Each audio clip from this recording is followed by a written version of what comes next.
సింగరేణి సంస్థతో నాకున్న అనుభవం, నా జీవితకాలం మొత్తం కూడా దాదాపుగా సింగరేణి సంస్థతో నాకు అనుభవం ఉంది. ఈ సంస్థతో కలిసి పనిచేయడానికి, మీ అందరితో కలిసి పనిచేయడానికి నాకు వచ్చిన ఈ అవకాశాన్ని బట్టి నేను చాలా సంతోషపడుతున్నాను. ఎందుకంటే నా ఫ్యామిలీ సింగరేణి ఫ్యామిలీ. ఖవాజా గారు చెప్పిన స్లోగన్, మనకిచ్చిన విజన్, మోటో అనేది మన కొలీగ్ డైరెక్టర్ గారు ఇందాక చదివినిపించారు. సింగరేణి సంస్థ మొత్తం నా ఫ్యామిలీ అని చెప్పుకోవడానికి చాలా విషయాలు నాకు ఈ సింగరేణి సంస్థతో ఉన్నాయి. కొలీగ్ డైరెక్టర్ గారు వివేకానంద్ గారు సంస్థ యొక్క చరిత్ర, సంస్థ యొక్క స్టాటిస్టిక్స్, సంస్థలో ఇండస్ట్రియస్ గొప్పవాళ్ళు ఏ విధంగా పనిచేశారు, ఏ విధంగా సంస్థని ఈ స్థాయికి తీసుకొని రాగలిగారనే విషయాల్ని చెప్పారు. అయితే నేను మీ ముందు ఉంచాలనుకున్న విషయం ఏంటంటే, మన సంస్థని, మన సింగరేణి సంస్థని, మన ఈ పెద్ద కుటుంబాన్ని కేవలం ఫిగర్స్తోనో ఉత్పాదకత లక్ష్యాలతోనో మాత్రమే కాకుండా మనం చూడాల్సిన విధానం ఏంటంటే, దాదాపుగా 67,000 కుటుంబాలకు డైరెక్ట్గా ఉపాధిని కల్పిస్తున్న సంస్థ ఇది. 67,000 కుటుంబాల యొక్క నిత్య గుండె చప్పుడు ఈ సంస్థ. ఇది ప్రత్యక్షంగా మాత్రమే. పరోక్షంగా మనం చూసినట్లయితే ఇంకా చాలా మంది, కొన్ని లక్షల కుటుంబాలు 4 జిల్లాల్లో ఈ సంస్థ యొక్క మనుగడ మీద పరోక్షంగా ఆధారపడి ఉన్న కుటుంబాలు. ఈ కుటుంబాల యొక్క జీవనాధారం, వాళ్ళ సంక్షేమం అంతా కూడా ఈరోజు మనం ఏ విధంగా ఈ సంస్థ నడిపిస్తామో, ఏ విధంగా ఈ సంస్థను ముందుకు తీసుకెళ్తామో దానిపైన ఆధారపడి ఉంది. కొన్ని లక్షల కుటుంబాలు ఈ 4 జిల్లాల్లో మనం చేసే పని మీద ఆధారపడి ఉంటున్నాయి. ఎప్పుడూ లేని విధంగా మనం ఈ చలికాలంలోనే పవర్ కట్స్ అనేవి మనం చూస్తున్నాం. మరి రాబోయే రోజుల్లో ఈ విద్యుత్ ఉత్పాదన మరి తగ్గినట్లయితే ఎంత రాష్ట్రంలోని ప్రజలంతా కూడా ఎంత ప్రాబ్లమ్స్ ఎదుర్కొంటారో మనకు తెలుసు, మనం అర్థం చేసుకోగలం. కేవలం మనం ఒక బొగ్గు యొక్క టార్గెట్స్, బొగ్గు ఉత్పత్తి యొక్క టార్గెట్స్ మాత్రమే కాదు చూడాల్సింది. టార్గెట్స్, ప్రాఫిటబిలిటీ ఇవన్నీ ముఖ్యమే సంస్థకి.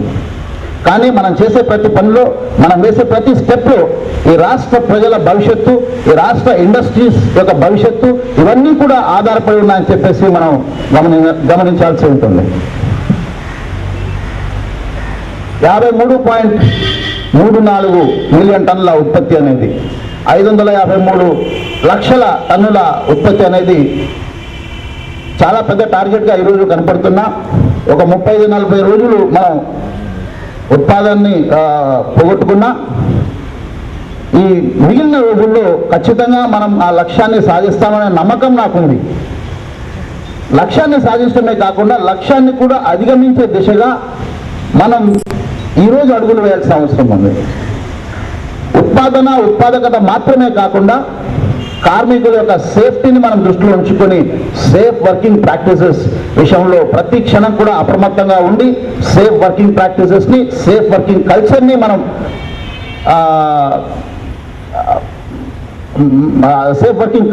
అమలు చేసుకుంటూ ఈ సంస్థను ముందుకు తీసుకెళ్లాల్సిన అవసరం ఉంది.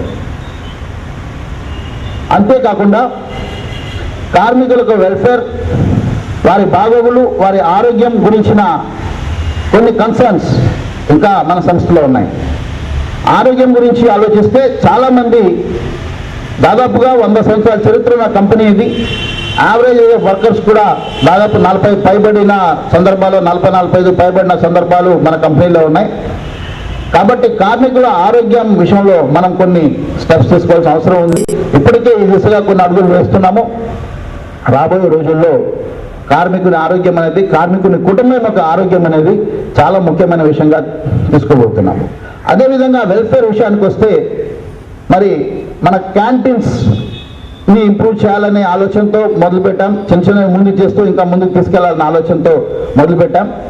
మరి మన సిఎన్ఎండి గారు కూడా పాజిటివ్గా స్పందించి క్యాంటీన్కి ఏదైతే మనం ఖర్చు పెడుతున్నామో, సంస్థ రూపంగా ఏదైతే ఖర్చు పెడుతున్నామో దాన్ని ఇమీడియట్గా ఆ ఎక్స్పెండిచర్ని, కంపెనీ తరపు నుంచి వచ్చే ఎక్స్పెండిచర్ని ఇమీడియట్గా డబుల్ చేయడం జరిగింది. ఈ నెల నుంచి ఆ డబుల్ ఆ ఎక్స్పెండిచర్ క్యాంటీన్స్ పై ఉంటుంది. అదేవిధంగా కార్మికుల కుటుంబాలు వారి పిల్లల ఆరోగ్యం కోసం స్పోర్ట్స్ కానివ్వండి, ప్లే గ్రౌండ్స్ కానివ్వండి, ఇలాంటి విషయాల్లో మనం ముందుకు వెళ్ళాలనే ఆలోచన ఉంది. రాబోయే రోజుల్లో ఈ దిశలో కూడా మనం చాలా మార్పులు చూస్తాం. అంతేకాకుండా మరి ఎంత బొగ్గు ఉత్పత్తి చేసినా విద్యుత్ యొక్క అవసరత అనేది పెరుగుతుంది. కాబట్టి మరి మన సంస్థలో విద్యుత్ వినియోగం గురించిన కొన్ని రిఫార్మ్స్ అనేవి మనం స్టార్ట్ చేయడం జరుగుతుంది.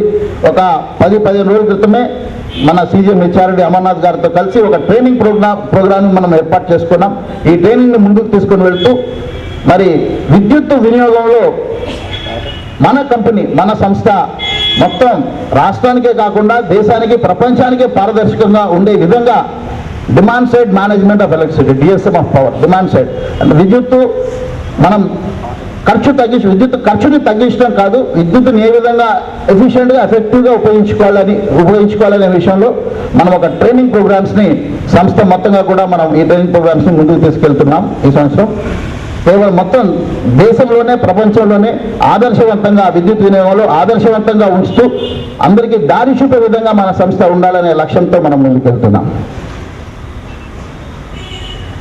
ఈ సింగరేణి డే సందర్భంగా ఇంకా ఎక్కువ సమయం తీసుకోకుండా మరి నేను మిమ్మల్ని ఆర్జించేది ఏంటంటే, సంస్థ ఉత్పాదక లక్ష్యాలే కాకుండా ఈ సింగరేణి సంస్థ యొక్క మనుగడపైనే రాష్ట్ర భవిష్యత్తు పరోక్షంగా ఆధారపడి ఉంది అనే విషయాన్ని గుర్తు చేసుకుంటూ ప్రతి సింగరేణియురాలు కూడా ఈ సంస్థని ముందుకు తీసుకెళ్లే విధంగా కృషి చేయాలి. మరోసారి మనం మన సింగరేణి సంస్థకి మన జీవితాన్ని రీడెడికేట్ చేసుకుని సంస్థని అత్యున్నత శిఖరాలు ఎక్కించే రీతిగా మనం ముందుకు వెళ్ళాలని అభ్యర్థిస్తూ మరి ఈ అవకాశం ఇచ్చిన మీ అందరికీ కూడా నేను ధన్యవాదాలు తెలియజేసుకుంటున్నాను. Thank you so much. Thank you sir. మీరు చాలా స్ఫూర్తిదాయకమైనటువంటి యొక్క సందేశాన్ని ఇచ్చారు. మీరు మాలో వారే, మాతో ఉన్నవారే, మా సింగరేణి స్లోగన్ ఏదైతే ఉందో దానిలో కలిసిపోయిన వారిని చాలా చక్కగా చెప్పారు. అదేవిధంగా వచ్చే ముందు సంక్షేమ కార్యక్రమాల్లో కూడా అనేక విధాల సంక్షేమ కార్యక్రమాలు చేపడతామని చెప్పారు.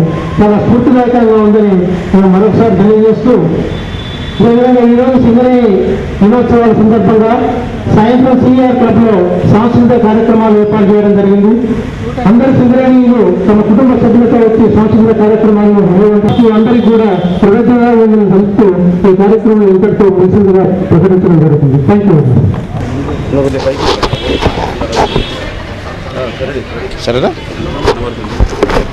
శతాబ్ద కాలంగా చరిత్ర కలిగిన ఈ సింగరేణి సంస్థ యొక్క ఆవిర్భావ దినోత్సవం సందర్భంగా సింగరేణి ప్రజలకు, యావత్ రాష్ట్రానికి, దేశానికి కూడా ఈ సింగరేణి డే సందర్భంగా మా శుభాకాంక్షలు మేము తెలియజేస్తున్నాము.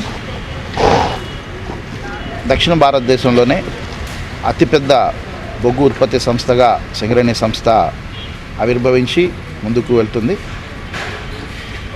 సింగరేణి కార్మికులంతా కూడా 67,000 మంది ఒకే కుటుంబం, ఒకే లక్ష్యం, ఒకే మిషన్ అనే నినాదంతో ముందుకెళ్తూ మరి రాష్ట్రం యొక్క ఇంధన అవసరాలని తీర్చడం కోసం ఆర్నిసలు రాత్రింబవళ్ళు శ్రమిస్తున్నారు. అయితే ఈరోజు ఈ సింగరేణి డేకి మమ్మల్ని మేము రీడెడికేట్ చేసుకుంటూ కార్మికుల సంక్షేమం విషయంలో, వారి కుటుంబాల సంక్షేమం విషయంలో, వారి ఆరోగ్య విషయంలో, వారికి కావాల్సిన ఫెసిలిటీస్ విషయంలో ఒక నూతన ఒరవడిని తీసుకొని రావాలని చెప్పేసి ఆలోచనలు చేస్తూ కార్మికుల సంక్షేమం కోసం, వారి బెటర్మెంట్ కోసం పథకాలని రచించే దిశగా మమ్మల్ని మేము ఈరోజు రీడెడికేట్ చేసుకుంటున్నాము.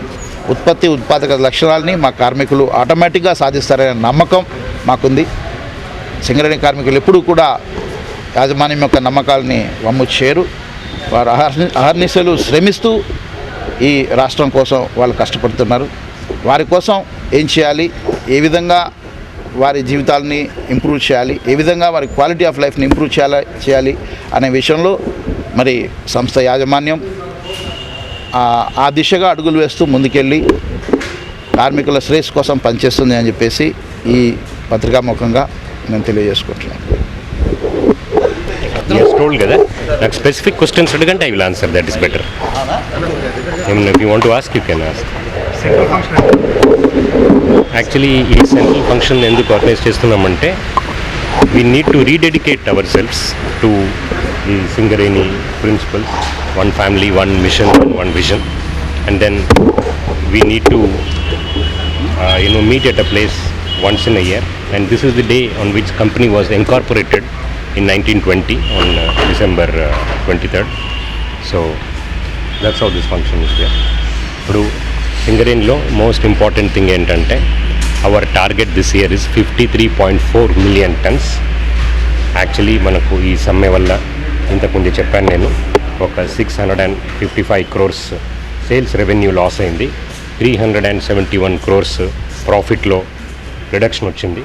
అది మేకప్ చేయాలంటే మనము ఒక 2 lakh tons ఎవ్రీడే చేయాలి.